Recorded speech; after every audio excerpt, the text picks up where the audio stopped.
난 토요 예배, 영분별한대 기도회 때 한 성도님에 대한 성령의 음성으로 놀라고 놀랄 수밖에 없었습니다. 내가 수명에 주의하지 않으며 하루를 하나님 앞에 그 귀한 시간을 바치기를 원하오니 앞뒤 모든 내용은 생략하고 제가 오늘 여러분과 공유할 부분입니다. 7세 남자 성도님에 대한 성령의 음성입니다. 어른도 아니고 어린아이에게 수명의 내용이 나왔는데 제가 안대를 쓰고 누군지를 모르는 상태인데 그때 제가 그 음성을 받을 때 제가 그 순간에 성령님에게서 제게 임한 정확한 내용은 하나님, 제가 남들처럼 오래 살지 못하고 단명하게 될 것이지만 이 사실에 크게 주의를 기울이지 않겠습니다. 였기에 제가 크게 놀란 것입니다. 그러면 어린 성도님이 단명하게 될 것이 하는 내용에 놀라셨나요? No. 제가 놀란 이유는 신원동 잔디밭 사복음교회 시절 그 부모님들에게 하나님의 경고가 임했었는데 너희가 미국에 갔을 때 한 달 내에 셋째 아이를 만들지 않으면 첫째 아이를 빨리 데려갈 것이다 라는 성령의 음성과 그 내용이 일치하기 때문입니다. 그러면 어린 성도의 단명은 누구의 죄 때문일까요? 당연히 부모의 죄 때문입니다. 사무엘하 12장 15절 16절 18절 우리아의 아내가 다윗에게 낳은 아이를 여호와께서 치심에 심히 앓는지라 다윗이 그 아이를 위하여 하나님께 간구하되 다윗이 금식하고 안에 들어가서 밤새도록 땅에 엎드렸으니 이레 만에 그 아이가 죽으니라. 우리아의 아내 다윗이 자기 부하 우리아의 아내 밧세바에게 간음을 행하고 자기 부하 우리아를 암몬 족속과의 전투에서 죽게 합니다.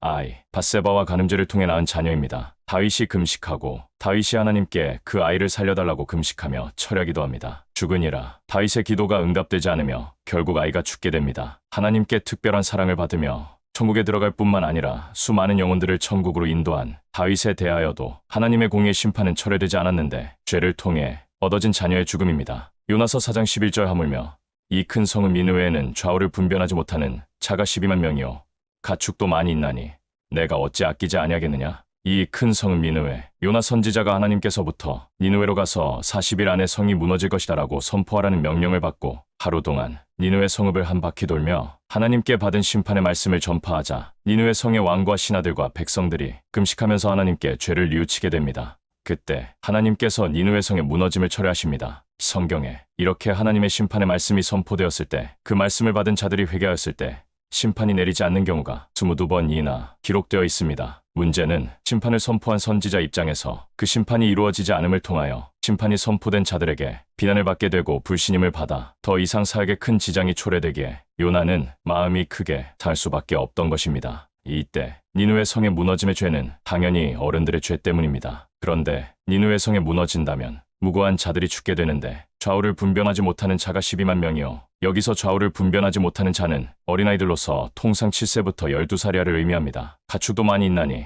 내가 어찌 아끼지 아니하겠느냐. 어린아이만이 아니고 가축들도 무고하게 죽게 되기에 하나님은 가급적 심판을 선포하셨다 해도 그 심판을 거두시기를 잘하신 것입니다. 제가 회개하지 않으면 25년 전쟁 및 공산화로 심판하십니다. 라는 제목으로 네이버 환상과 게시 블로그를 시작한 것은 하나님의 자비하심을 누구보다도 제가 잘 알기에 이러한 대제목을 설정한 것입니다. 분명한 것은 어린아이들이나 가축들은 어른들의 죄로 말미암아 심판을 당한다는 것입니다. 토요 예배 후 이 성령의 음성으로 두 부모님도 상당히 놀라워했는데 이미 신원동 잔디밭 사복음교회 시절부터 몇 번씩이나 교회를 통하여 공포된 내용을 두 부모님이 익히 알고 있었기 때문입니다. 제가 그 부모님들의 죄에 대하여 묻자 두 부모님들이 그 자녀의 출산 전부터 출산 후까지 저지른 죄악들을 모든 성도님들 앞에서 질투하고 과오를 뉘우치는 시간을 가졌습니다. 미래에 일어난 일은 아무도 알 수 없습니다. 그러나 회개하지 않으면 인간이 하나님의 심판을 피해갈 수 없는데 지금도 여전히 성령의 음성으로 그 자녀의 단명이 예언되었다면 아직도 하나님의 마음에 대못질을 하고 있는 죄가 있다는 반증이며 죄가 있는 한 그리고 죄가 하나님께 용서받지 못하는 한 하나님의 심판 을 피할 인간은 아무도 존재하지 않습니다. 할렐루야. 2025년 3월 25일 오후 9시 30분 박경우 목사가 하나님의 집에서